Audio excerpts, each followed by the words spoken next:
दोस्तों, सवाल कोरोजीवी कविता और कवि सुभाष राय की रचना दृष्टि का है। तो मैं पूरी कोशिश करूंगा कि जो मेरा वक्तव्य होगा वो कोरोजीवी कविता और सुभाष राय की रचना दृष्टि पर केंद्रित होगा। इसके पहले कि मैं सुभाष राय जी के रचना दृष्टि पर आऊं, मैं कुछ बातों को स्पष्ट करते हुए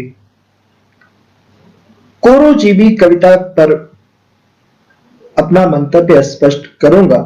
उसके बाद हम सुभाष राय की रचना धर्मिता की परख करेंगे। यह आप सब जानते हैं और कई प्लेटफॉर्म पर मैं भी बता चुका हूं कि कोरोजीवी कविता कोरोना समय में लिखी गई कविताओं को कहते हैं और उसके बाद के समय की कविताओं को भी कहते रहेंगे। क्यों कहते रहेंगे उसका कारण बीच में मैं आपको स्पष्ट करता चलूंगा। तो यह आश्चर्य नहीं है। प्रणाम सर, श्री प्रकाश शुक्ला सर का आगमन हुआ है और मैं प्रणाम निवेदित करता हूं सर। यह बिल्कुल ध्यान देने वाली बात है कि बात में बात के तहत, मैं पहले भी ये बात बता चुका हूं कि बात में बात के तहत जिस प्रोजेक्ट की शुरुआत हमने इस कोरोना काल में की और लगभग समकालीन साहित्यिक मुद्दों के साथ साथ मध्यकालीन शब्द संपदा से होते हुए जो बातें निकल कर आई, उन बातों में एक बात इस समय के कविताओं के नामकरण का भी था। और यह बात मैं पहले भी कह चुका हूं कि अब समकालीन कविता के नाम से बात नहीं बनने वाली है, क्योंकि बहुत कुछ है जो छूट रहा है और बहुत कुछ है जो भ्रम फैला रहा है। तो उन भ्रमों को भ्रम फैले इसे रोकने के लिए और जो छूट रहा है उसे समेटने के लिए यह समय की मांग थी कि कविता युग का नामकरण हो। बिंब प्रतिबिंब को दिए गए एक साक्षात्कार में यह मेरी जिद थी श्री प्रकाश शुक्ल से कि आप नामकरण करिए, और हम नहीं करेंगे, आप नहीं करेंगे, लोग नहीं करेंगे तो कौन करेगा। और आलोचक तो वैसे भी शांत मांत बैठे हैं, आलोचना की सत्ता अपदस्थ हो रही है। ऐसे में जो विश्वसनीयता का संकट है वो विश्वसनीयता कहां से बनेगी। तो श्री प्रकाश शुक्ल जी ने 3 नाम सुझाए, वो मैं कई प्लेटफॉर्म पर बता दिया हूं, यहां बहुत विस्तार में नहीं बताऊंगा, लेकिन ये बता देना चाहता हूं कि वे 3 नाम, जिसमें से एक नाम अस्मिता मूलक कविता, दूसरा नाम प्रायोजनिक कविता और तीसरा नाम कोरोजीवी कविता बताया उन्होंने। और अस्मिता मूलक कविता के अंतर्गत जो विमर्श केंद्रित कविता में जो विमर्शों का आगमन होता है और उसको केंद्र में रख करके जो बात की जाती है उसको उन्होंने अस्मिता मूलक कहा। और अस्मिता मूलक के बाद जो प्रायोजनिक कविता है उस पर अभी हमारी चर्चा होनी है, हम विस्तार प्रक्रिया में हैं। और प्रायोजनिक कविता में जो साप्रयोजन कविताएं लिखी गई, जहां आदमी संवेदना को आधार न बना करके पार्टी केंद्रित चीजों को और झंडे केंद्रित चीजों को प्रयोजन बनाया। तो प्रायोजनिक कविता के बारे में अभी हमारा विमर्श करना है, उस पर हम बाद में बताएंगे। कोरोजीवी कविता के लेकर के बात हुई और वही कोरोजीवी कविता को लेकर के लोगों ने, जब यह नाम चला तो कई लोगों ने मुझको भी फोन किया कि भाई अपनी कोरोजीवी कविता के कुछ लेख, कुछ कविताएं मुझे भेजिए ताकि मैं समझ सकूं कि यह कोरोजीवी कविता क्या है। और मैंने उन्हें पक्का आश्वासन दिया कि बहुत जल्दी चीजें पहुंचेंगी। और तब तक केएल पचौरी प्रकाशन के वाल से श्री प्रकाश शुक्ल का एक वक्तव्य होता है जिसमें कोरोजीवी कविता की विधिवत सैद्धांतिकी स्पष्ट की जाती है। और उसी दौरान महामारी को लेकर जो सीरियल वक्तव्य चलते हैं श्री प्रकाश शुक्ल जी के, उसमें कोरोजीवी कविता के तमाम सिद्धांतों को लेकर के व्याख्या हुई। अब यह आश्चर्य नहीं है कि अन्य विधाओं की शुष्क दयनीयता को देखते हुए, अन्य विधाओं की शुष्क और दयनीयता को देखते हुए जन का विश्वास कविता पर बढ़ा है। अब मैं ये आपको बताना चाहता हूं कि कोरोजीवी कविता क्या है, जो विभिन्न प्लेटफॉर्मों पर आप लोग सुन चुके हैं। और क्योंकि विषय है कोरोजीवी कविता और सुभाष राय की रचना दृष्टि, तो मैं ये बताना चाहता हूं कि कोरोजीवी कविता क्या है। तो अन्य विधाओं की शुष्क और दयनीयता को देखते हुए जन का विश्वास कविता पर बढ़ा है। भरी पूरी सेना का इंतजार करना और उस समय जब दुश्मन एकदम सब कुछ छत बिछत कर रहा हो, अन्य विधाओं का परिदृश्य कुछ ऐसा है, कविता का नहीं। मतलब कोरोजीवी कविता जब लिखी जाने लगी और जनता के बिछोह पर जब कवि की संवेदनाएं आने लगी, तो यह निरापद नहीं है कि बहुत से लोगों ने कोरोजीवी कविता को प्रश्न की दृष्टि से देखा और ये आवाज दिया कि इतनी कविताएं क्यों लिखी जा रही हैं, इतनी कविताएं क्यों लिखी जा रही हैं, कवि संवेदना का व्यापार कर रहा है, ये कर रहा है, वो कर रहा है। तो उन्हें हम ये बता देना चाहते हैं कि कवि सेना को इकट्ठा नहीं करता। सेना को इकट्ठा करना उन लोगों का काम है जो डरते हैं जन के बीच पहुंचने से, जो अपने आप को तमाम घेरों में सुरक्षित रखते हैं। और जब कविता की बात आती है तो मैं ये दावे के साथ कह सकता हूं कि कवि और कविता दोनों निर्द्वंद होकर के समरभूमि में उतरते हैं और स्वतंत्र होकर विचरते हैं, क्योंकि वे जितनी अपनी रचना में ईमानदार होते हैं उतनी ही अपनी रचना धर्मिता में ईमानदार होते हैं। मैं यह फिर कह देना चाहता हूं कि कुछ लोग थे जो कोरोजीवी कविता को लेकर प्रश्न खड़े कर रहे थे और उसकी विश्वसनीयता को लेकर सशंकित थे। निश्चित ही वे लोग कविता की विश्वसनीयता को लेकर नहीं, अपितु अपनी नादानी और नासमझी को लेकर दुविधा में थे। यह कहने की जरूरत नहीं है कि कोरोजीवी कविता ने किस तरह अपनी भूमिका का निर्वहन किया, क्योंकि कहा उनके बारे में जाता है जो लगभग लोगों से अपरिचित होते हैं, ना तो वे परिवेश में होते हैं और ना ही तो परिवेश उनके लिए होता है। कोरोजीवी कवियों के विषय में ऐसा नहीं है। जनता के सूखते कंठ को आशाओं के दीप से नहीं, अपितु संघर्ष के माध्यम से उन्हें मंजिल तक पहुंचाने में कवियों के श्रम को आप कैसे नकार सकते हैं। आपने यह प्रश्न उठाया कि कविताएं अधिक लिखी जा रही हैं और कवि संवेदना का व्यापार कर रहे हैं और तमाम प्रश्न उठाया आपने, लेकिन हम ये पूछ रहे हैं कि आप उनके श्रम को नकार कैसे सकते हैं, कैसे नकार सकते हैं। भयंकर षड्यंत्रों के बीच उस अदम्य जिजीविषा को जो एक एक दृश्य को देखकर द्रवित हो रहे थे। सूखते कंठ और पथराई आंखों से बुझती आशाओं के उस लौ को संभालने में व्यस्त थे, जिनसे अंधेरे में डूबे घरों को रोशनी नसीब हुई। बहुत से लोग नकार सकते हैं, क्योंकि उन्हें संवेदनाओं से नहीं, व्यापार की रणनीतियों से लेना देना है। व्यापारी संवेदनाओं की परख की जानकारी व्यापारियों के पास नहीं होती।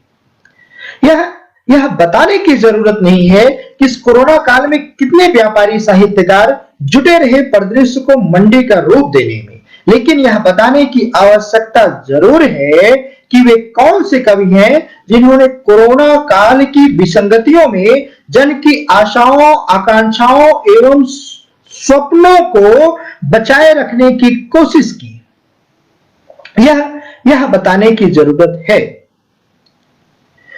वे कौन से कवि थे जो बच्चों की हंसती आंखों की चंचलता और उन चंचल आंखों में छिपी मां की व्याकुलता को पहचान रहे थे और हर हाल में ममत्व से लबरेज प्यार दुलार मनोहार की शाश्वत परंपरा को जिंदा रखना चाह रहे थे। कवि बहुत से कवि हैं जिन्होंने कोरोजीवी कविता लिखी, लेकिन सबका नाम लेना यहां संभव नहीं है।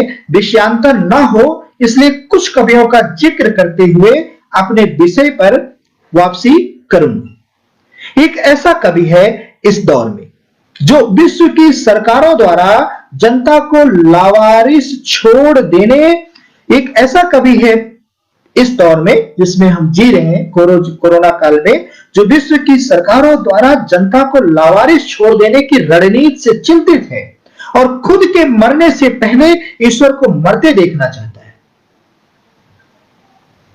क्यों देखना चाहता है? क्योंकि ईश्वर ने अपने ईश्वरत्व को खो दिया।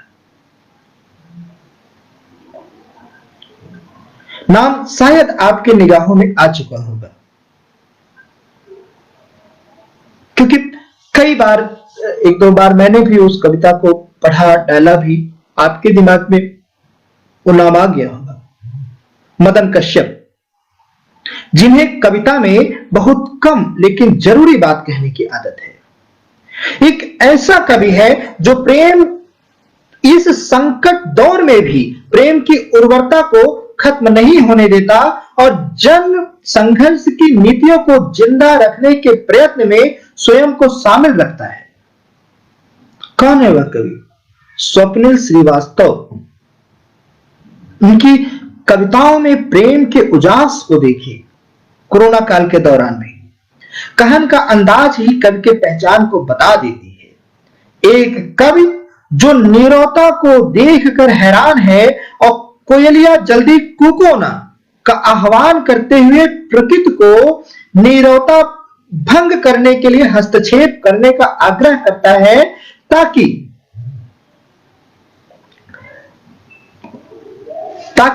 धरती में कलरव का संचार हो। भय में भी सांस्कृतिक अस्मिता और जन संघर्ष की तत्परता का दीप लिए शब्द सत्ता को पुनर्प्रतिष्ठापित करने में व्यस्त है। कौन है वह कवि? श्री प्रकाश शुक्ल, जो उत्तर कोरोना और कोरोना में किचन जैसी कृतियों के माध्यम से युग बोध को व्यवहारिक आकार दे रहा है। कुछ और कवि हैं। लखनऊ के कवि चंद्रेश्वर, संजय कुंदन, माधव कौशिक, नीरज नीर, युवा कवि अमरजीत राम, शीला पांडे, राजवंती मान जैसे कवि कवित्रियों की सक्रियता बराबर बनी रही। जिन्हें राज्य सरकारों से लेकर मीडिया तक का साथ नसीब नहीं हुआ, मैं दावे के साथ कह सकता हूं कि वे ऐसे कवियों की कविताओं को फेसबुक पर पढ़ते देखते अपने साथ किन्हीं के होने का विश्वास लिए रहे और इस अराजक और लगभग जंगल बन चुके परिदृश्य में स्वयं को जिंदा रखने में सफल हो सके। कोरोजीवी कविता के उद्भव और सिद्धांत के प्रश्न पर हम अभी बता भी चुके हैं और कई बार चर्चा भी कर चुके हैं।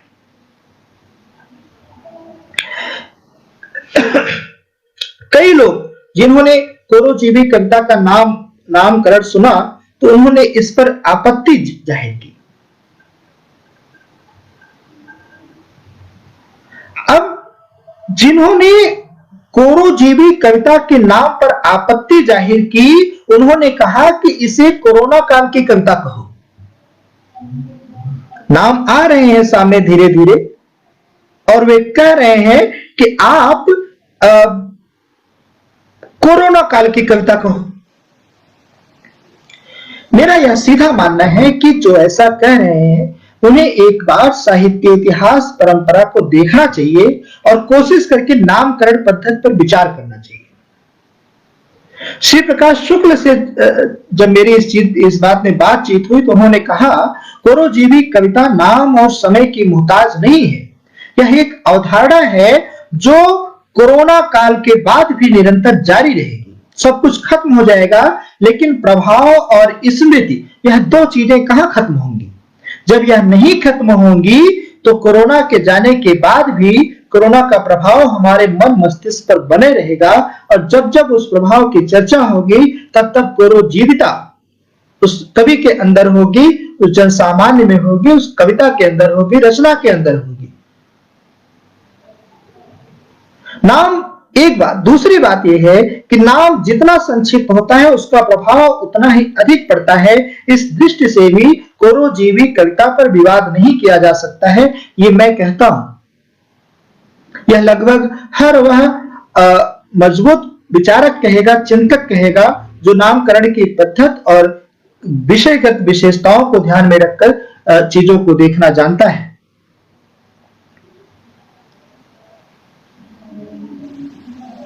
जहां तक बात कोरोजीवी कविता के विचार, विषय और विस्तार को लेकर है तो हर एक विषय जिसका मनुष्य की मनुष्यता से थोड़ा भी संबंध है कोरोजीवी कविता के दायरे में आएगा। शोषण, जमाखोरी, तंत्र की नाकामी, सांप्रदायिक ध्रुवीकरण की सीमाओं का अतिक्रमण, कारपोरेट जगत के जन विरोधी नीतियां, भूखी, नंगी, हताश, परेशान जन सामान्य की विक्षिप्त स्थिति, यह सब मूल चिंताएं हैं कोरोजीवी कविता की। जो लोग राष्ट्रवाद, सुविधा भोगी जीवन परस्ती, प्रेम, श्रृंगार, नख, सिख, वर्णन आदि को कोरोजीवी कविता के दायरे में लाना चाहते हैं तो ला सकते हैं, क्योंकि इन सब पर कोरोजयिता का प्रभाव तो पड़ा ही है। लेकिन ऐसे लोग उसी तरह कोरोजीवी कविता में शामिल माने जाएंगे जिस तरह समाज में बहिष्कृत लोग जिनका किसी अपराध आदि के करने पर हुक्का पानी बंद कर दिया जाता है। यदि आप यह पूछते हैं ऐसा क्यों, तो मुझे लगता है कि समझ को विकसित करने की जरूरत है आपको। अब बात करते हैं कवि सुभाष राय की रचना दृष्टि को लेकर। विषय विस्तार, कोरोजीवी कविता की विषय विस्तार और सैद्धांतिकी को लेकर बराबर बातचीत होती रहेगी। अभी सेतु प्रकाशन से अरुण होता जी के संपादन में एक महत्वपूर्ण संकलन आ रहा है जिसमें कोरोजीवी और कोरोजयिता और तमाम मुद्दों को लेकर, इनके सिद्धांतों को लेकर के एक लंबा चौड़ा संवाद के साथ वे उपस्थित हो रहे हैं। उसमें भी बहुत कुछ स्पष्ट होगा और आपके सामने प्रस्तुत होता रहेगा। लेकिन अब जो जरूरी है सुभाष राय की कविता में कोरोजीविता का तत्व कितना मौजूद है और उनकी रचना दृष्टि को लेकर के।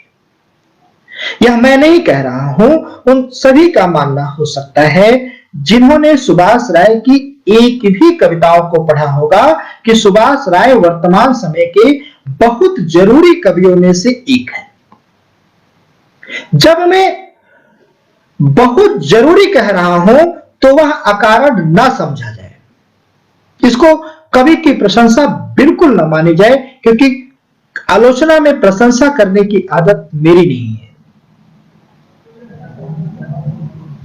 आपको गरीबों पर कविता लिखने वाले मिल जाएंगे, मिलते ही रहते हैं और मिलते भी रहे हैं, मिल भी रहे हैं। विमर्श आदि पर तो लिखने वालों की कमी ही नहीं है। कई बार पता ही नहीं चलता कि लोग गाली लिख रहे हैं कि कविता लिख रहे हैं, जो निराविमर्शों के खांचे से फिट होकर के आते हैं, वो प्रोफार्मा कवि होते हैं। जैसे प्रोफार्मा आलोचक होते हैं कि एक प्रकार की समीक्षा लिख दी, किसी की भी कविता पाए, उनका उद्धरण रखा, निकाला और आलोचना संपन्न। उसी तरीके से प्रोफार्मा कवि होते हैं, वो हर प्रकार की संवेदनाओं में क्रांति का मुद्दा ठोक लाते हैं, हर प्रकार की संवेदनाओं में शोषण का मुद्दा ले आते हैं और उसके बाद कविता की जगह गाली लिखकर रख देते हैं।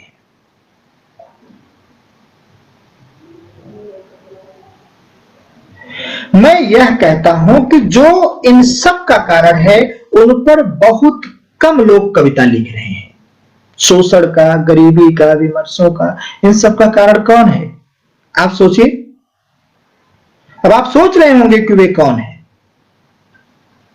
नहीं बता पाएंगे तो मैं बताता हूं। तंत्र है, व्यवस्था है, राजनीति है, नेता है। कमी समाज के किसी भी हिस्से में हो, दोषी आप इन्हीं को मानकर चलिए। यह भी मानकर चलिए कि व्यवस्था विरोधी कविताएं भी इधर आपको बहुत मिलेंगी, लेकिन जब आप उन कविताओं को पढ़ रहे होंगे तो उनमें व्यवस्था कम, व्यक्ति चरित्र अधिक दिखाई देगा।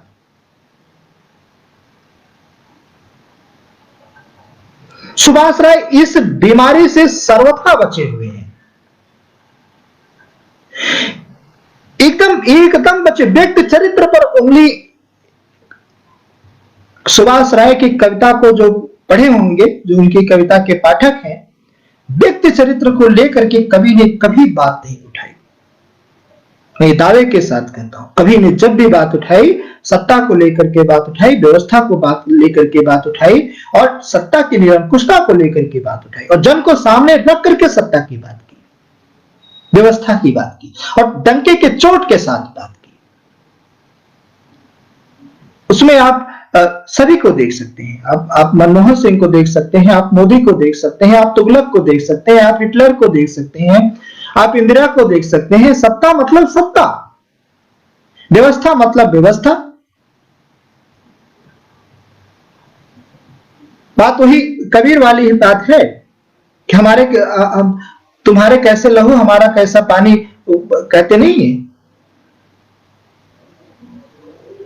कि सत्ता तो सत्ता है, कैसे तुम्हारी सत्ता कैसी हमारी सत्ता। कभी व्यक्ति केंद्रित ना होकर के व्यवस्था केंद्रित होकर के बात करता है और सिस्टम को चैलेंज करता है।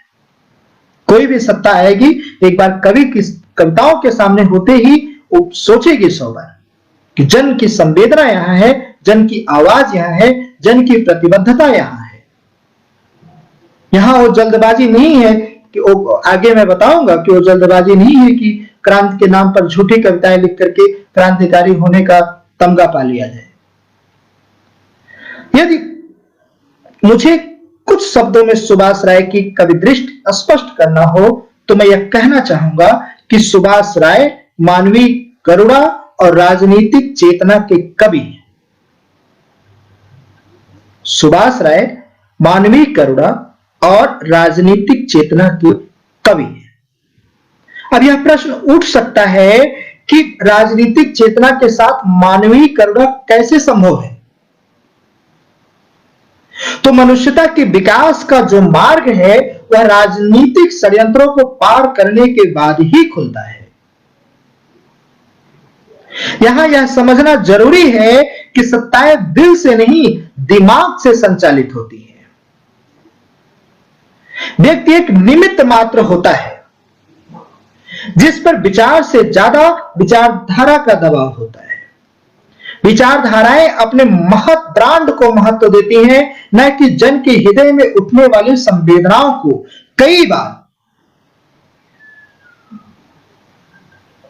बार उनकी नींव इन्हीं संवेदनाओं पर टिकी होती है जिनका होना मनुष्य बने रहने के लिए जरूरी होता है। मनुष्य की संवेदनाओं पर जब विचारधाराओं की नींव तैयार की जाती है तो चाह कर भी इस षड्यंत्र से बाहर हम कहां रह पाते हैं। मनुष्य की गर्दन इस तरह फंसी होती है कि वह कातर नजरों से देखता है कि कहीं कोई आए और उसे मुक्त कर दे। कवि और कविता की छटपटाहट सही अर्थों में मनुष्य के मुक्त की छटपटाहट है। कवि और कविता की छटपटाहट सही अर्थों में मनुष्य के मुक्त की छटपटाहट है। सुभाष राय की कवि दृष्टि बराबर इस तलाश में व्यस्त है कि क्रूर सत्ता के षड्यंत्रों से कैसे मनुष्य को मुक्त रखा जाए।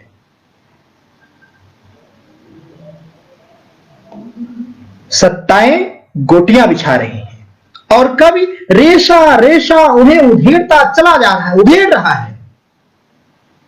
वह अपनी कविता को माध्यम बनाकर जितनी गहराई में जा रहा है, मनुष्य उतना ही छत बिछत दिखाई दे रहा है।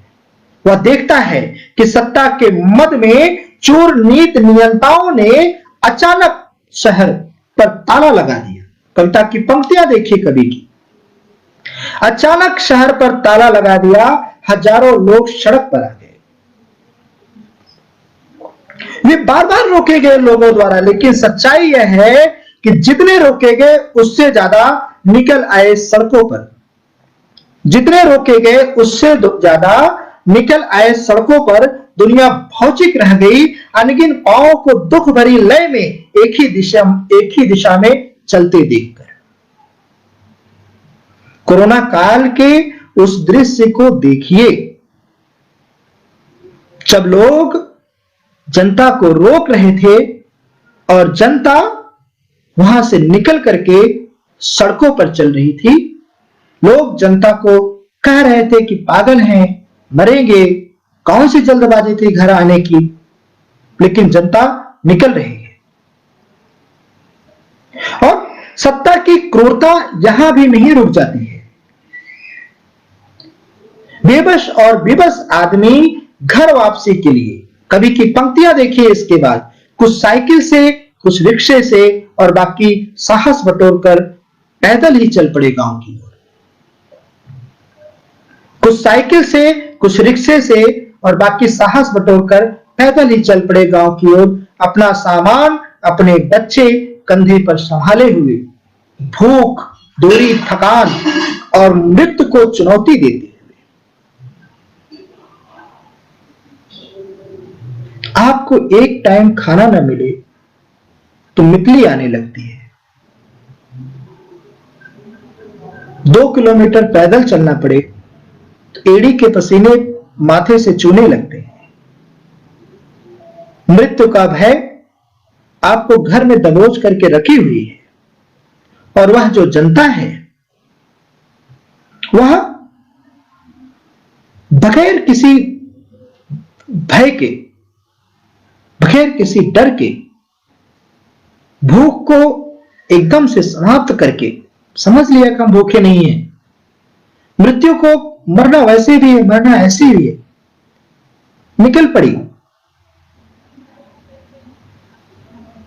एक हद तक भूख, दूरी, थकान और मृत्यु को चुनौती दी जा सकती है। यहां आम आदमी से यही चूक हो गई कि वह सत्ता को चुनौती दे रहे थे। वह भूल गई कि सत्ता वाले जो हैं वो निरा पत्थर हैं।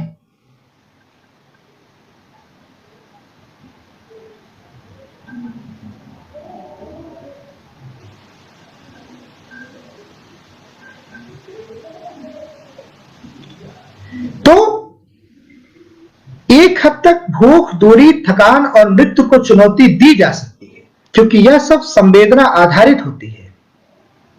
संवेदनाएं कभी धोखा नहीं देती, लेकिन सत्ताएं अंधी, बहरी और गैर जिम्मेदार होती हैं। उनमें संवेदना नहीं, क्रूरता दिखाई देती है। आम को खास की क्रूरता से टकराने का प्रतिफल यह मिलता है कि कुछ रास्ते में मारे गए धूप और थकान से, कुछ रास्ते में मारे गए धूप और थकान से, कुछ ट्रक से टकराकर, कुछ नींद से, ट्रेन से कटकर, रोटियां टूटे हुए सपनों की मानिंद बिखर गई पटरी पर। रोटियां टूटे हुए सपनों की मानिंद बिखर गई पटरी पर। कवि का प्रयास और कविता का संघर्ष यहीं से प्रतिरोध का पक्ष मजबूत करते हैं। यही प्रतिरोध जनता को जागरूक करने का कार्य करती है।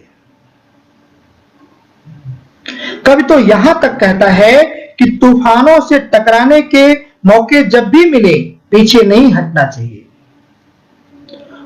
तूफानों से टकराने के मौके जब भी मिले पीछे नहीं हटना चाहिए। सारे जोड़ों की परीक्षा हो जाती है, एक बार पता चल जाता है कितना मुकम्मल है भीतर का तूफान। भूख और अभाव की स्थिति में ही भीतर का तूफान जगता है और प्रतिरोध का विकल्प अपनाकर परिवर्तन की नींव डालता है।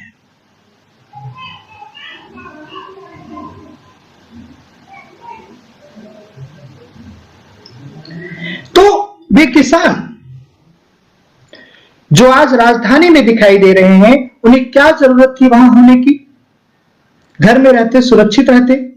जैसे तमाम मजदूर संगठन घरों में बैठकर नजारे देख रहे थे मजबूर मजदूरों को लावारिस होने की, जैसे तमाम यूनियन के नेता लोग निस्वार्थ में लिपटे हुए आपदा में अवसर जैसे आत्मघाती नारे का स्वाद लेने में व्यस्त थे, उसी तरह ये भी अपने अपने सुख स्वप्न लेकर पड़े रहते।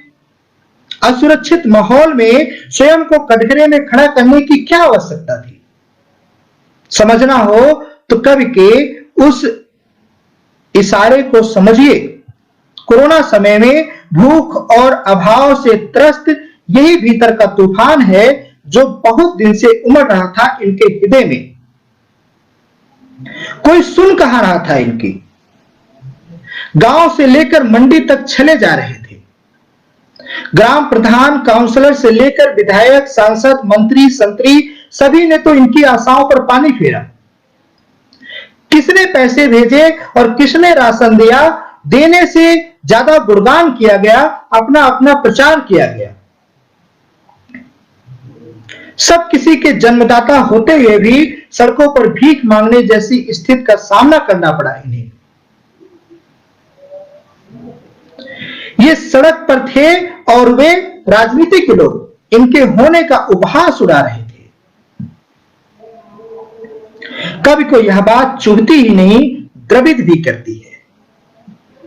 दबित हृदय में बेबस युवाओं की आवाज बन कोरोना समय में सड़क पर चलते हुए जन के माध्यम से सत्ता के समक्ष खड़े होकर कविता यह स्पष्ट करती है, जो सड़क पर होंगे वे एक न एक दिन समझ ही जाएंगे कि सड़क एक संभावना है। जो सड़क पर होंगे वे एक न एक दिन समझ ही जाएंगे कि सड़क एक संभावना है। वे समझ जाएंगे कि जैसे सड़कें तमाम मुश्किलें पार करती चली जाती हैं गांव तक, बिल्कुल वैसे ही जा सकती हैं संसद तक। यह वही किसान हैं जो सड़क से होकर संसद तक पहुंचे हैं और पहुंच रहे हैं। जिस दिन भूखे, लाचार और बेबस लोगों को उनके गांव तक पहुंचाने वाली सड़कें संसद तक पहुंचाना शुरू कर देंगी, उसी दिन से जो जन गलत नीतियों के कारण भूख और प्यास से टूट रहे हैं, जर्जर हो रहे हैं, अपने होने को लेकर हतप्रभ और परेशान हैं, वही लोग विचारधारा के केंद्र में होंगे। वही लोग विचारधाराओं के केंद्र में होंगे। आज यदि सदियों से उपेक्षित लोग विचार और व्यवहार के धरातल पर केंद्र में है, तो इसका मतलब है कि गरीब, मजदूर, बेबस, उपेक्षित लोगों की तंद्रा एक जानी पहचानी आवाज सुनकर टूटी है। वह आवाज कविता की आवाज है। वह आवाज तमाम उपेक्षितों का है, जो नाउम्मीदी के अंधेरे को चीरकर आ रही है। वह आवाज ईमानदारी की सड़कों से होते हुए आई है, जिसे एक कवि दे रहा है लगातार। वह आवाज कवि भी सुन रहा है, कवि कहता भी है। क्या कहता है वह इस कविता में सुनिए कि सुन रहा हूं ना उम्मीदी के अंधेरे को चीरकर आ रही है एक जानी पहचानी आवाज। सुन रहा हूं ना उम्मीदी के अंधेरे को चीरकर आ रही है एक जानी पहचानी आवाज। कोई संबोधित कर रहा है मुझे लगातार, सुन रहा हूं। अपने भीतर पसरती समूचे अस्तित्व पर छाती एक गहरी गूंज। वह कोई मेरा पुरखा है, उसकी आवाज में हजारों आवाजें हैं। उसके शब्दों से चिंगारी फूट रही है, घोर की नींद टूट रही है। उसके शब्दों से चिंगारी फूट रही है, घोर की नींद टूट रही है। यह जो हजारों आवाजें हैं, उसकी आवाजों में दरअसल यही जन को अभिव्यक्त करने का साहस है। यही जन को अभिव्यक्त करने का साहस है, जोखिम उठाने का परिणाम है। तमाम फैसलों के विरोध में पुरखों द्वारा चलाए गए शब्द सत्ता का आसरा लेते हुए सत्तासीन उन राजाओं को अपदस्थ करने का साहस है जो एक्सीडेंटल राजा बने हुए हैं। यह कहते हुए कवि उसी तरफ इशारा करता है। कवि की पंक्तियां सुनिए। आपने फैसले किए, सैकड़ों लोगों ने जाने गंवा दी। आपने फैसले किए, सैकड़ों लोगों ने जाने गंवा दी। आपने फैसले किए, गरीबों को भूखों मरने की नौबत आ गई। आपने फैसले किए, बीमारी और विकराल होती गई। आपने बहुत फैसले कर लिए, अब जनता की बारी है। आपने बहुत फैसले कर लिए, अब जनता की बारी है, क्योंकि वह महज फैसले सुनने के लिए नहीं है।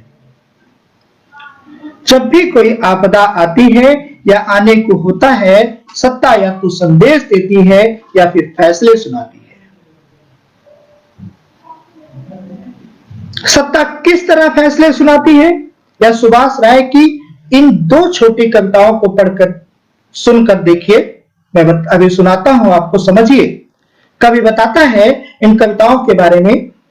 कवि ने लिखा है, वहां पर मैंने इसको उठाया तो कवि ने कहा कि मैं पिछले वर्ष सोमनाथ में था, समुद्री तूफान, वायु टकराने वाला था और निकलने के सारे रास्ते बंद थे। कैसा लगा था तब देखिए। अब उस यहां सरकार की स्थिति को देखिए और कवि के अभिव्यक्ति का अंदाजा देखिए और परिदृश्य का आकलन लगाइए। कवि कहता है, सरकार ने कहा आप सोइए, हम जाग रहे हैं। जब तक सरकार है आपको फिक्र करने की जरूरत नहीं है। सरकार ने कहा आप सोइए, हम जाग रहे हैं। जब तक सरकार है आपको फिक्र करने की जरूरत नहीं। तूफान को गुजर जाने दीजिए, नींद के भीतर से आप सोइए, हम जाग रहे हैं। यह जो छोटी सी कविता है, इसे सुनते हुए दिल्ली सरकार का वह प्रारंभिक एड आप देख सकते हैं, जिसमें केजरीवाल जी बार बार सब कुछ ठीक और संपन्न होने की दुहाई दे रहे थे और बाद में पता चलता है पूरी जनता सड़कों पर, बस स्टॉपों पर भटक रही है। अगली कविता छोटी सी, उसको देखिए। सरकार ने कहा आप अगर सागर के नजदीक हैं तो सुबह तक निकल लें। सरकार ने कहा आप अगर सागर के नजदीक हैं तो सुबह तक निकल लें। आपकी सुविधा का पूरा इंतजाम किया गया है। सारी बसें, ट्रेनें और उड़ानें रद्द कर दी गई हैं। गजब की स्थिति है। एक तरफ यह कि जब तक सरकार है आपको फिक्र करने की जरूरत नहीं, दूसरी तरफ यह कि आप अगर सागर के नजदीक हैं तो सुबह तक निकल लें, आपकी सुविधा का पूरा इंतजाम किया गया है, सारी बसें, ट्रेनें और उड़ानें रद्द कर दी गई हैं। यहां इस फैसले और ऐलान से दो ही बातें निकल कर आती हैं। एक, या तो जनता पागल और मूर्ख है। दो, या तो सत्ता एकदम समझदार और चालाक है। यही चालाकी और समझदारी भरे कार्य इस कोरोना समय में भी जनता के साथ किए गए और वह अनिर्णय की स्थिति में बस अड्डों पर दोहरी मार झेलने के लिए विवश हुई।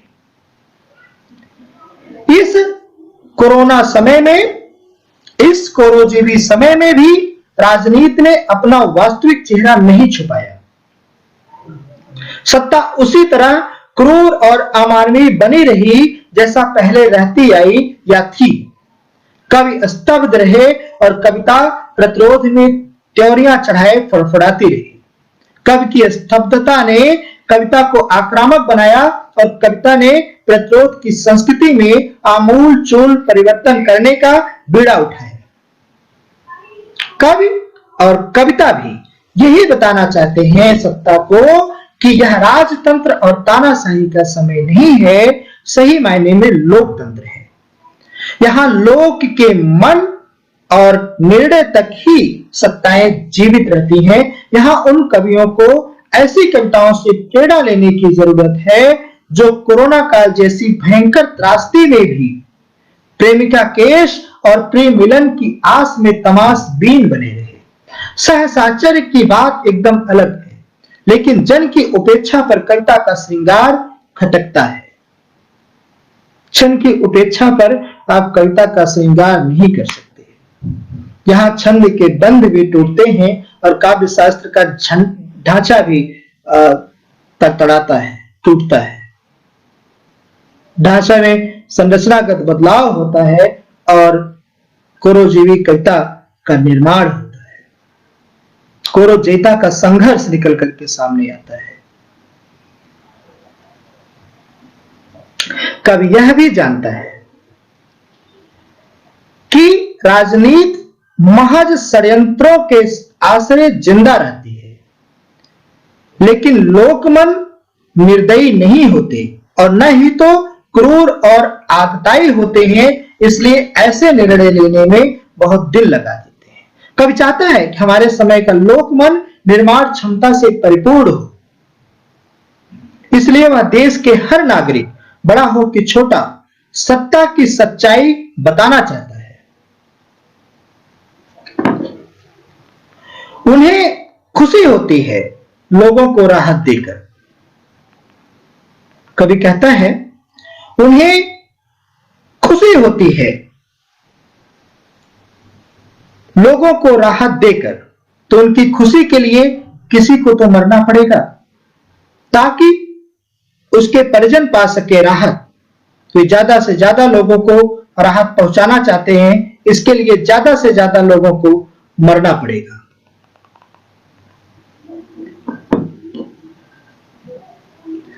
हाल में हुए दिल्ली दंगे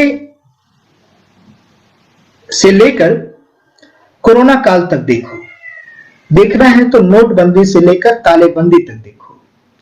लोग मरते गए और राहत का ऐलान होता गया। बिहार चुनाव हुआ, वहां भी दंगा हुआ, राहत दी गई, दोषी बख्शे नहीं जाएंगे,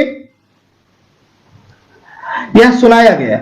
यह बात और है कि ऐसे दोषी पकड़े नहीं जाते और निर्दोष कभी न्याय नहीं पाते। यही वजह है कि पूरे कोरोना काल में लाशों को रखकर राजनीति हुई, लाशों के एवज में राजनीति हुई और हो रही है। कवि सत्ता से उपजी देश की यथार्थ तस्वीर को लोगों को दिखाना चाहता है। दिखाना चाहता है कि पहले लोगों को भूखा छोड़ा जाता है और जब मरने लगते हैं तो उस भूख पर षड्यंत्रों के जाल बिछाए जाते हैं। यहां चार्जर लगा है। जाल में हर समय निर्दोष लोग फंसते हैं, शिकारी बचकर निकल लेते हैं। भूखा होना कोई अपराध नहीं। कविता में कवि जो कुछ दिखाता है उस पर गंभीर से विचार करने की जरूरत है और हमें विवश होना पड़ता है। यह कविता सुनिए और आप भी विचार कीजिए। इस एक कविता को मैं आपको पूरा सुनाना चाहता हूं। वह भूखी थी। भूखा होना कोई अपराध नहीं है। वह भूखी थी, भूखा होना कोई अपराध नहीं है। उसे कैसे पता चलता कि यह जो फल की तरह दिख रहा है फल नहीं है। उसने केवल एक अनानास उठाया था खाने के लिए। वह अकेले शिकार नहीं हुई, उसका अजन्मा बच्चा भी मारा गया, उसकी कई पीढ़ियां मारी, थोड़ा जंगल भी मारा गया, शिकारी निकल गया जाल बिछाकर। वे भी भूखे थे, वे बस जिंदा रहना चाहते थे। जिंदा रहने की आकांक्षा कोई अपराध नहीं है। पुराने नोट बेकार हो गए थे, वे लाइन में खड़े थे पैसे निकालने के लिए। पुराने नोट बेकार हो गए थे, वे लाइन में खड़े थे पैसे निकालने के लिए। घंटों खड़े खड़े बेहोश होकर गिरे और मारे गए। जब अचानक पूरा देश बंद कर दिया गया और उनके पास खाने को कुछ नहीं बचा, वे शहरों से निकल पड़े गांव के लिए। वे भी अकेले शिकार नहीं हुए रास्ते में, उनके साथ मारे गए उनके बच्चे। वे भी अकेले शिकार नहीं हुए रास्ते में, उनके साथ मारे गए उनके बच्चे, उनकी कई पीढ़ियां, थोड़ा देश भी मारा गया। थोड़ा देश भी मारा गया। अब समझना है तो यह समझिए कि जानवर मरे या आदमी, जंगल मरे या देश, उन्हें बस मरना है। पीढ़ियां भी तबाह हो जाए तो उनका क्या जाता है, और गया कब है। मरने वाले के इतिहास को देखो। अब कवि ने दो घटनाओं, मरने वाले के इतिहास को देखो, और कवि ने दो घटनाओं का जिक्र भी किया है यहां पर, नोटबंदी और तालाबंदी। किसको क्या फर्क पड़ा है। यह भी एक विडंबना है देश का कि मरने वाले कटघरे में खड़े दिखाई देते हैं, जबकि इन्हें मारने वाले अक्सर शिकारी निकल जाते हैं बचकर। किसको पता नहीं शिकारी कौन है, कल क्या बोल पाएंगे जो आज मौन है। कभी कभी कहता है यहां पर, अक्सर शिकारी निकल जाते हैं बचकर।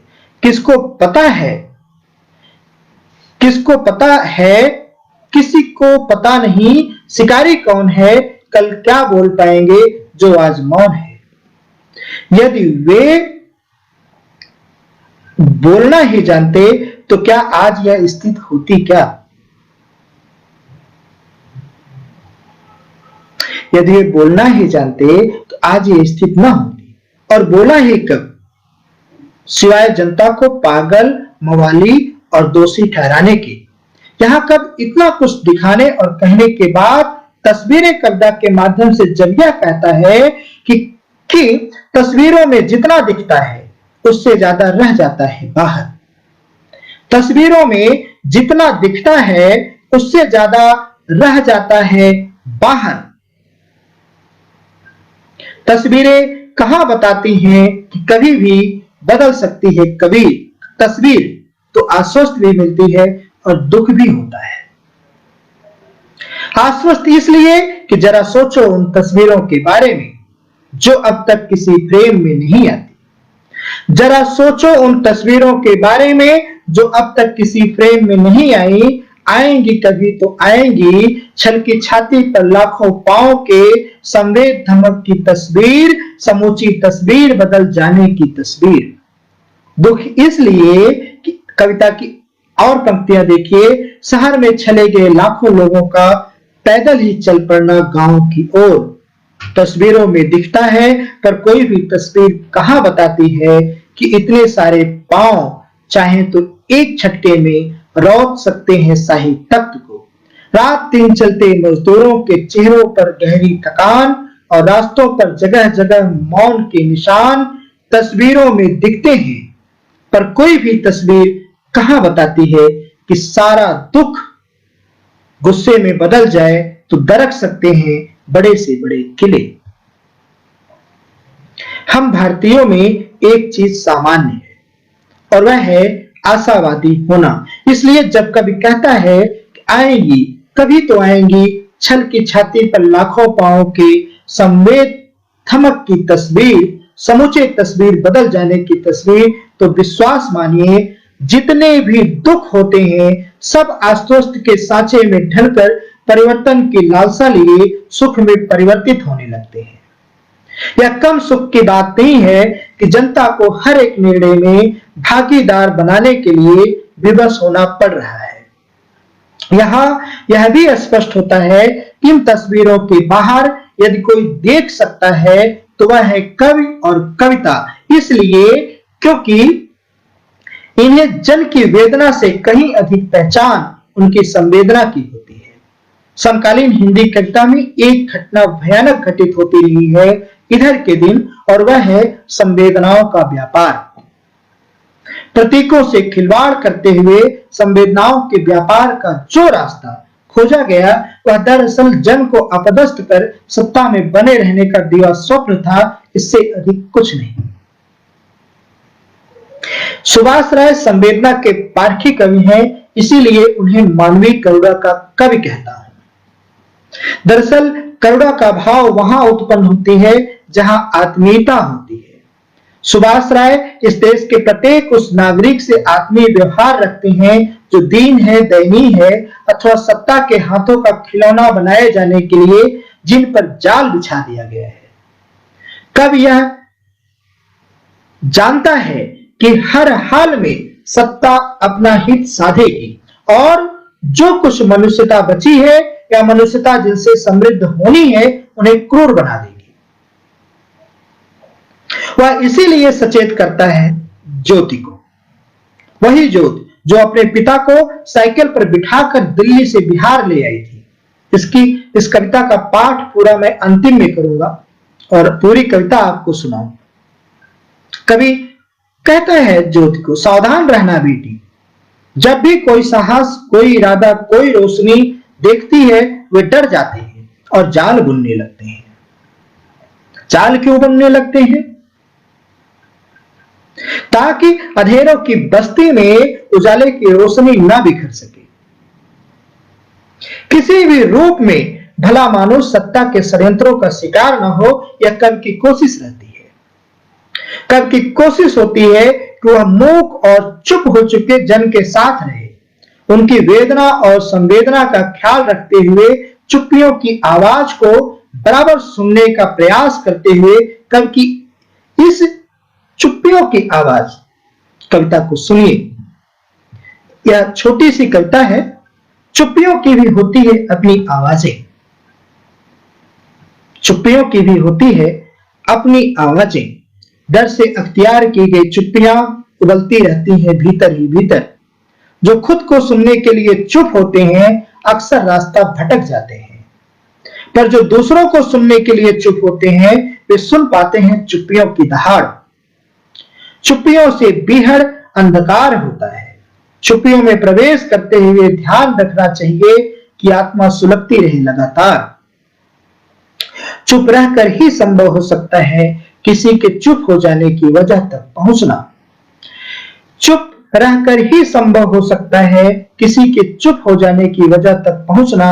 चुप रहकर ही सुनी जा सकती है दुख से चुप हो जाने की आवाज, दुख से चुप हो जाने की आवाज।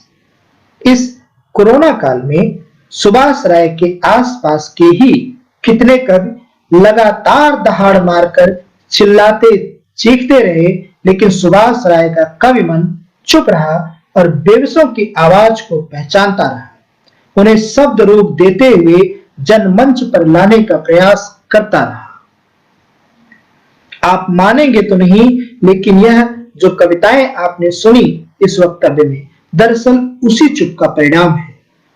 मौन जो रहे उनकी आवाज को जनमंच पर लाना कहां आसान होता है,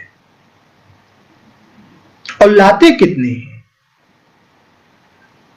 सभी तो अपने लिए परेशान हैं, इस मंच पे पहुंच जाए, उस मंच पे पहुंच जाए, इस पर बोलाएं, उस पर बोलाएं, उन पर उल्लेख हो जाए, इन पर उल्लेख हो जाए। जुगाड़ तंत्र का भरा हुआ संसार है, लेकिन जो चुप और मौन आवाज को सुनने में स्वयं को व्यस्त रखे हुए हैं, वो निसंदेह कबीर की परंपरा को निभा रहे हैं।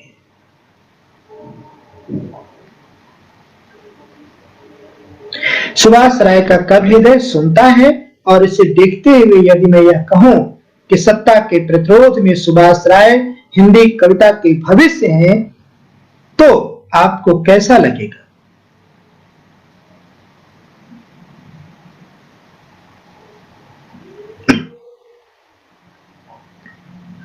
कैसा लगेगा आपको मैं अगर कहूं कि सुभाष राय कविता के भविष्य हैं, तो आपको कैसा लगेगा? सोचना इसको। ऐसा इसलिए क्योंकि पहले ही 2 स्थापना दे चुका हूं। मानवीय करुणा और राजनीतिक चेतना का कवि। और दोनों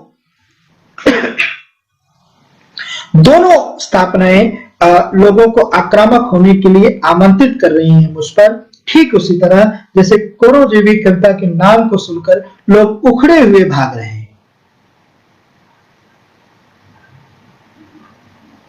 यह कोई आश्चर्य नहीं है, कोरोजीवी कविता के नामकरण पर शोर शराबा करना कोई आश्चर्य नहीं है।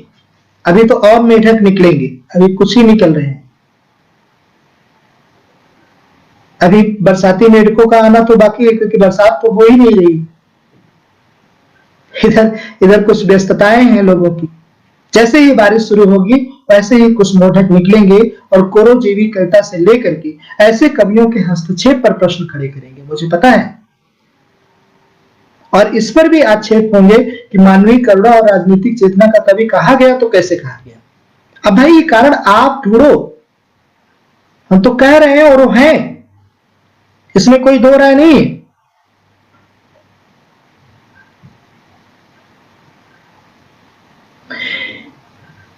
फिर भी यहां स्पष्ट कर दूं कि कभी पढ़िए सुभाष राय की कविताओं को और कवि की सम्राट बयानी को नहीं, स्पष्ट जिम्मेदारी को समझने की कोशिश कीजिए। बहुत कम चेहरे हैं इधर समकालीन कविता में जिनकी लगभग कविताओं में राजनीतिक प्रतिरोध की क्षमता दिखाई देती है। और सुभाष राय के यहां जो राजनीतिक प्रतिरोध है वो मैं फिर से कहना चाहता हूं वो व्यक्ति केंद्रित नहीं है। समकालीन हिंदी कविता में बहुत से कवियों को मैं पढ़ रहा हूं, लगातार पढ़ रहा हूं, व्यक्ति केंद्रित होकर के बात कर रहे हैं। वो निरा सांप्रदायिक और जातिवादी होकर की बात कर रहे हैं।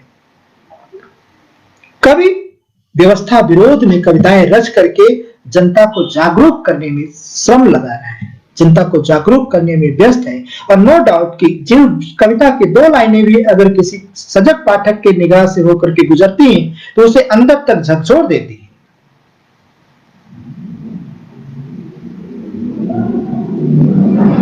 कवि कहता है एक जगह कि जीतेंगे वे जो लड़ेंगे युद्ध टालने के लिए, जीतेंगे वे जो लड़ेंगे युद्ध टालने के लिए, भूख बीमारी और मौतों से लोगों को बचाने के लिए।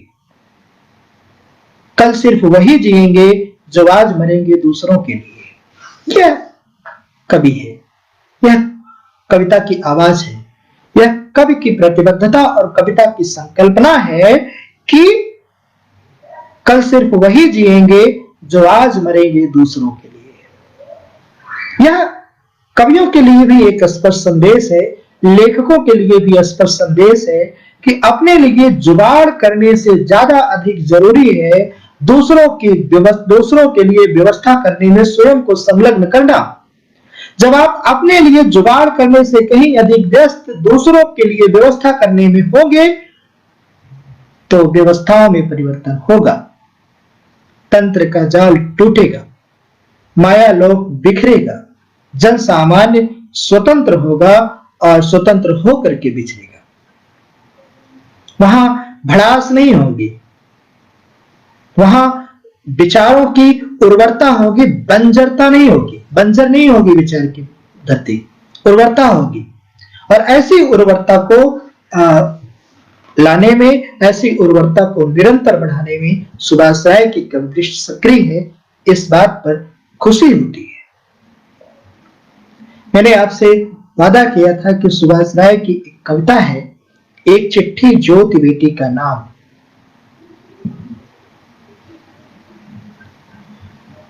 एक चिट्ठी ज्योति बेटी के नाम, यह कविता सुनिए और इस कविता को सुनाने के बाद मैं अपने वक्तव्य को विराम दूंगा। तो आइए सुनते हैं। ज्योति बेटी, वे तुम्हें खोज रहे हैं। ज्योति बेटी, वे तुम्हें खोज रहे हैं, साइकिलिंग का मौका देना चाहते हैं। ज्योति बेटी, वे तुम्हें खोज रहे हैं, साइकिलिंग का मौका देना चाहते हैं, लेकिन अभी वे तुम्हारी परीक्षा लेंगे और पास हो जाओगी तो अपने पत्ते खोलेंगी, लेकिन अभी वे तुम्हारी परीक्षा लेंगे और पास हो जाओगी तो अपने पत्ते खोलेंगे। तुम्हारे साहस पर, तुम्हारे इरादे पर अभी उन्हें भरोसा नहीं है। वे सारी लड़कियों को मौका नहीं देते, उन्हें आम बच्चियों की चिंता नहीं है। वे सारी लड़कियों को मौका नहीं देते, उन्हें आम बच्चियों की चिंता नहीं है। तुम भी आम होती, पिता की निरुपायता पर रोती तो उन्हें कोई फर्क नहीं पड़ता। तुम भी आम होती, पिता की निरुपायता पर रोती और रोते रोते मर जाती तो उन्हें कोई फर्क नहीं पड़ता। उन्होंने तुम्हें फोन किया क्योंकि तुमने असहायता को ठुकरा दिया, असंभव को संभव कर दिखाया। गुरुग्राम से दरभंगा तक 1200 किलोमीटर सिर्फ 7 दिन में घायल पिता को कैरियर पर लादे साइकिल से बेटी यह कोई साधारण बात नहीं है। गुरुग्राम से दरभंगा तक 1200 किलोमीटर सिर्फ 7 दिन में घायल पिता को कैरियर पर लादे साइकिल से बेटी यह कोई साधारण बात नहीं है। यूं ही इवांका मुग्ध नहीं है तुम पर, बात इतनी सरल नहीं है जो तमाम लोग तुम्हारी पीठ थपथपा रहे हैं। बात इतनी सरल नहीं है जो तमाम लोग तुम्हारी पीठ थपथपा रहे हैं। ये जो अपना मुकुट तुम्हारे कदमों में डाल रहे, ये तुम्हारा सम्मान नहीं करते। ये जो अपना मुकुट तुम्हारे कदमों में डाल रहे, ये तुम्हारा सम्मान नहीं करते, ये तुम्हारे इरादे से डरते हैं। तुमने देखा नहीं जब लाखों लोग भूख, प्यास, थकान और मौत को चुनौती देते हुए सड़कों पर निकल पड़े, तब भी वे डर गए थे। वे हर मजबूत इरादे से, हर आवाज संकल्प से डर जाते हैं। तभी तो लोग रास्ते में मरते रहे, घायल होते रहे, खुदकुशी करते रहे और वे खामोश सब कुछ देखते रहे। उन्हें तुम्हारे नाम से तब तक कोई परेशानी नहीं जब तक वे उसके मायने नहीं समझते। उन्हें तुम्हारे नाम से तब तक कोई परेशानी नहीं जब तक वे उसके मायने नहीं समझते। तुम्हारे पिता ने तुम्हारा नाम यूं ही नहीं रखा होगा। नाम रखते हुए उन्हें अपने चारों ओर पसरे गहरे अंधेरे का एहसास जरूर हुआ होगा। नाम रखते हुए उन्हें अपने चारों ओर पसरे गहरे अंधेरे का एहसास जरूर हो रहा होगा। अंधेरा नहीं होता तो वे इतनी दूर दिल्ली में आकर रिक्शा नहीं खींचते। बेशक उन्हें उजाले की दरकार थी, इसीलिए उन्होंने तुम्हारा नाम ज्योति रखा और तुमने उनके उम्मीद को अर्थ दिया। तुम थी तो मुश्किल वक्त में पिता की जिंदगी में सांसों का उजाला बचा रह गया। तुम थी तो मुश्किल वक्त में पिता की जिंदगी में सांसों का उजाला बचा रह गया। सावधान रहना बेटी, जब भी कोई साहस, कोई इरादा, कोई रोशनी दिखती है, वे डर जाते हैं। सावधान रहना बेटी, जब भी कोई साहस, कोई इरादा, कोई रोशनी दिखती है, वे डर जाते हैं और कोई जाल बुनने लगते हैं। मुझे अच्छा नहीं लगा तुम्हारा ये कहना कि तुम बेटी नहीं बेटा हो। सुनिए इस पंक्ति को।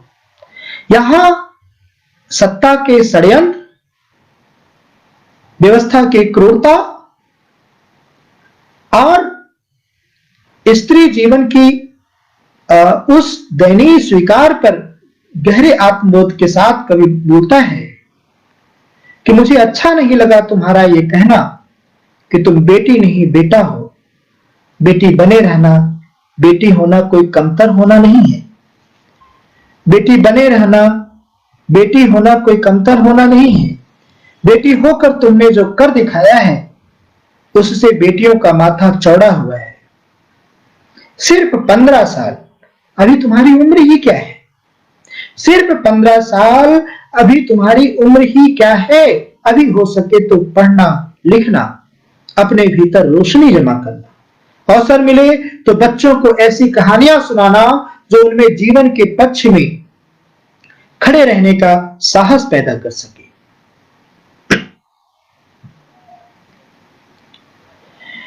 प्रशंसाओं से भटक मत जाना, बहुत प्रस्तावों से भी गुमराह मत हो। बहुत प्रशंसाओं से भटक मत जाना, बहुत प्रस्तावों से भी गुमराह मत होना। कुछ समझ में ना आए तो बुधिया को याद करना, कुछ समझ में ना आए तो बुधिया को याद करना। उसने 4.5 साल की उम्र में मैराथन पूरा किया। पुरी से भुवनेश्वर तक की 65 किलोमीटर की दूरी वहां 7 घंटे में पूरी की। जैसे तुम्हारी हिम्मत देख वे दंग हैं, उसी तरह तब भी पगला गए थे सबके सब।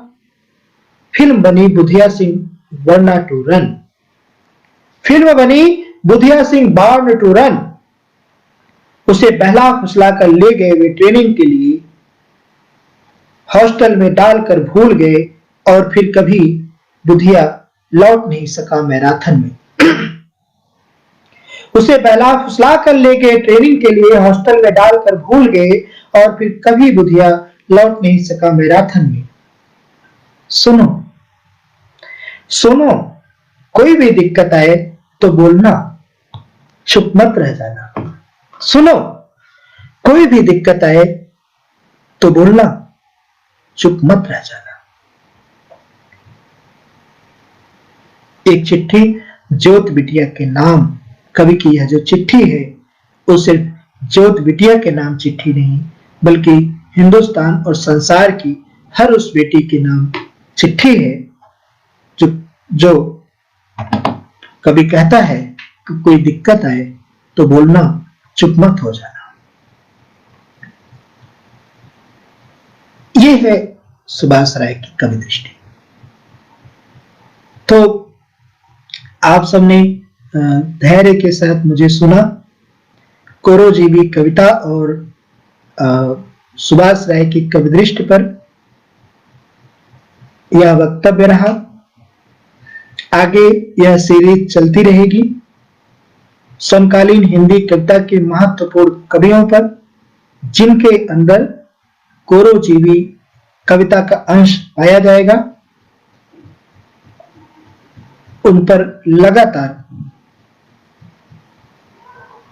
काम चलता रहेगा, क्योंकि विचार रुकना नहीं चाहिए। विचारों का कार्य है लोगों तक प्रवाहित होना, और लोगों को कार्य है विचारों को आत्मसात करना। अगर विचारों में शक्ति है तो वह प्रवाहित होगी। समुद्र की लहरों को, नदियों के प्रवाह को और कविता की सार्थकता को कोई रोक नहीं पाया है, कोई मंद नहीं कर पाया है। तो मुझे लगता है कि मैंने अपनी बात कहने में अगर थोड़ी भी सार्थकता हुई है तो उस सार्थकता को कविता की सार्थकता में शामिल करके माना जाए। अभी यह कोरोना का दौर चल रहा है, आप सब घर में रहें, स्वस्थ रहें, व्यस्त रहें और मस्त रहें।